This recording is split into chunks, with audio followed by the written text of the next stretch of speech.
Bonjour, je m'appelle Sylvie Fréchette et je suis porte-parole du Réseau de l'Action bénévole du Québec.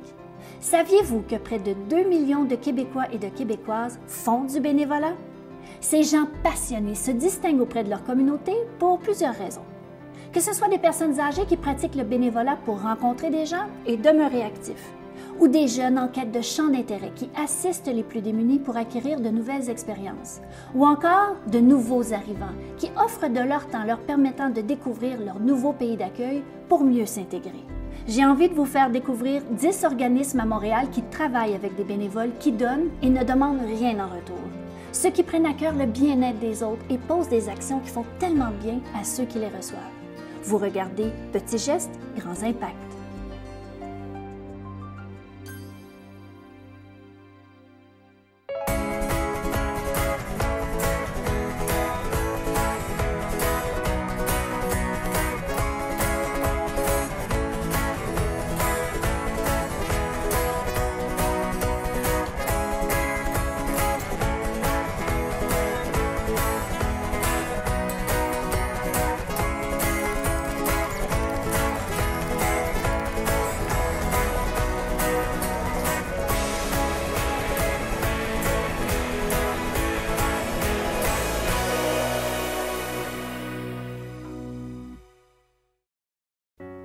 Au Québec, une personne sur 6 peut souffrir à tout moment de sa vie d'une forme ou d'une autre de maladie mentale.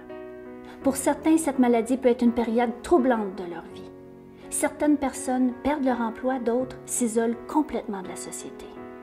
Heureusement, il existe des organismes communautaires à Montréal tels que Brico Plus, qui offrent la possibilité à ceux qui vivent avec un problème de santé mentale de faire un travail bénévole afin de s'intégrer un peu plus dans la société, ce qui renforce leur confiance en soi. Je vous propose de rencontrer ces gens attachants pour qui le bénévolat a complètement changé leur vie.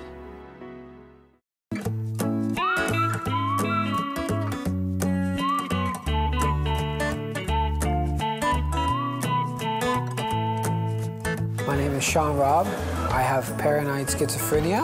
Just like somebody who has a heart condition, I have a condition of the mind which needs to be medicated and active in a place like here. Brico Plus, ça existe depuis environ 11 ans. Les maladies mentales qu'on a, c'est des maladies comme bipolaire ou dépression. Ça, c'est deux extrêmes, là. Dépression, c'est le minime, et le plus sévère, c'est un genre de bipolaire. Notre service qu'on offre, c'est une porte d'entrée pour avoir une réintégration sociale et économique. Je m'appelle Vincent Pontarelli.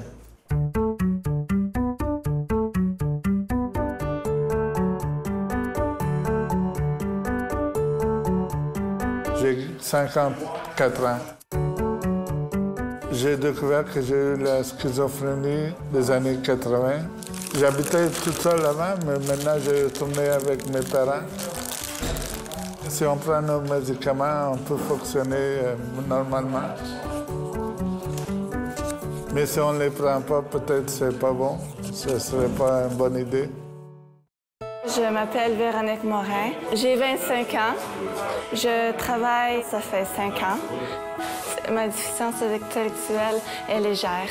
Ça s'appelle dysphasie sévère, mais le mot sévère, je crois que c'est trop, mais quand que ça s'est découvert, j'avais, je crois, 13 ans.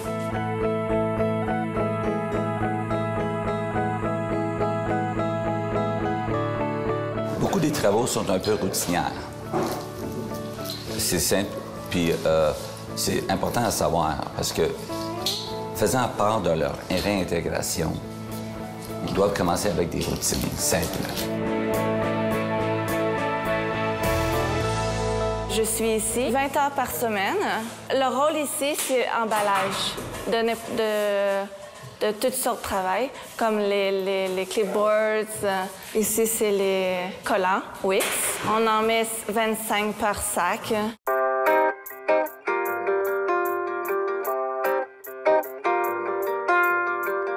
La routine, c'est important pour quelqu'un qui souffre des troubles mentaux.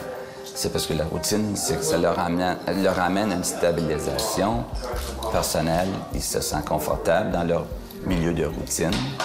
Et elle l'accomplit, ça lève la confiance et ils vont se permettre de faire des travaux un peu plus complexes dans le futur. Mais je vérifiais si le morceau était bon ou pas.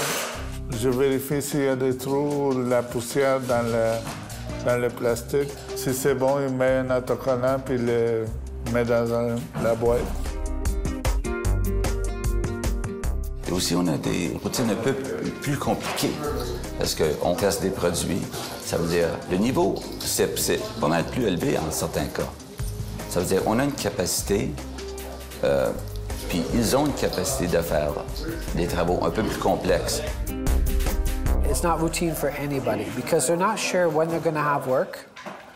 And when they have work, they appreciate it, whatever it is. And if they can't do the work, then they have problems. Avec le temps, quand ils s'améliorent leur situation, il y en a parmi eux qui deviennent un peu plus auto-indépendants. Ils sont capables d'aller trouver d'ouvrage ailleurs, puis se réintégrer dans la société.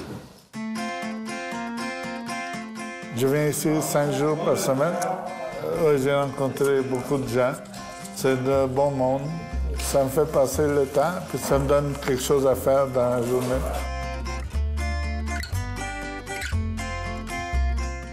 Les participants sont référés à nous vis-à-vis un centre communautaire, une clinique, CLSC. Ils vont nous appeler, ils vont nous dire on a certains cas, on veut leur aider, puis on demande le participant qui nous visite, qui vienne voir qu'est-ce qu'on fait ici. Puis c'est très important que le participant soit à l'aise dans leur environnement quand ils viennent ici. You know, I have a really hard time getting up in the morning. That's just me. With medication, whatever, it's just me. But when I get here, I know I'm going to work. And when I get here, after I start to work, I start to feel all right. And get the job done really quick. And at the end of the day, feel good about what I've done. Les participants sont rémunérés, mais la rémunération, c'est seulement symbolique.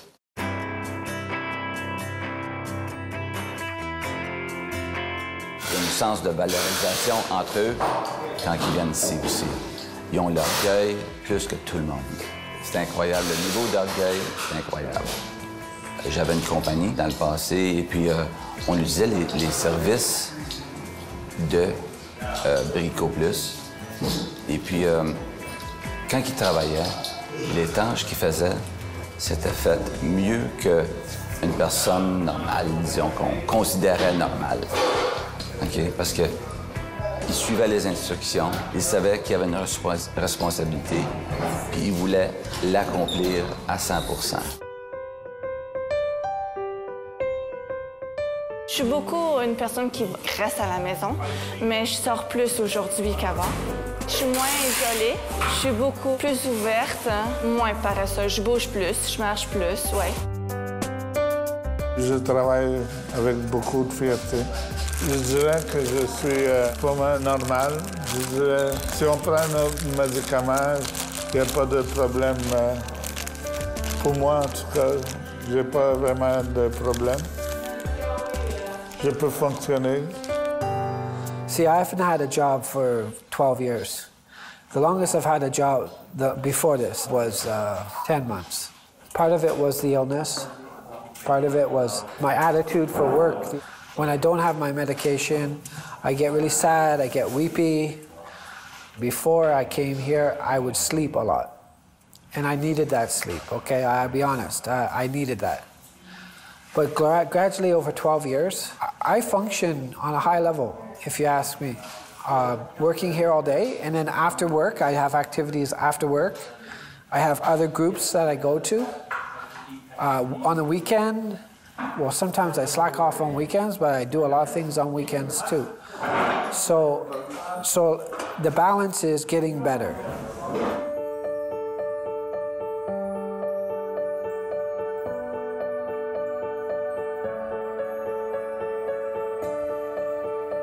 J'ai déjà essayé de trouver un travail qu'on pourrait dire normal, mais j'ai jamais été acceptée parce que, je parlais pas anglais.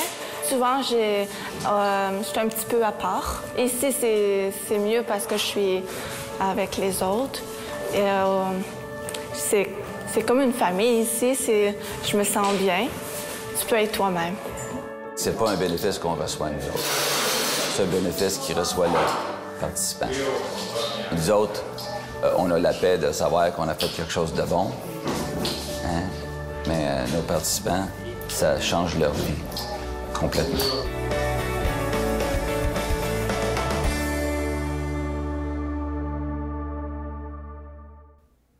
Le bénévolat fait du bien, brise l'isolement, rend service, construit des ponts et des amitiés, partage les passions et donne espoir. La satisfaction et le bonheur que génère le bénévolat apportent non seulement à la personne qui reçoit, mais autant sinon plus à la personne qui donne. Et tout comme un sourire, ça ne coûte rien. Votre communauté a besoin de vous. Qu'attendez-vous pour vous impliquer? J'ai fait des bonnes connaissances. J'ai fait des amis, bien sûr. J'ai appris à être moins gênée. J'ai appris surtout l'anglais, parce qu'il y a beaucoup d'anglophones ici. J'ai appris à être plus social avec les gens. Mon copain est ici. On est rentrés en même temps. Notre objectif, OK, c'est nos participants. De prendre soin d'eux, de prendre soin de leur maladie mentale, leur réintégrer socialement et économiquement.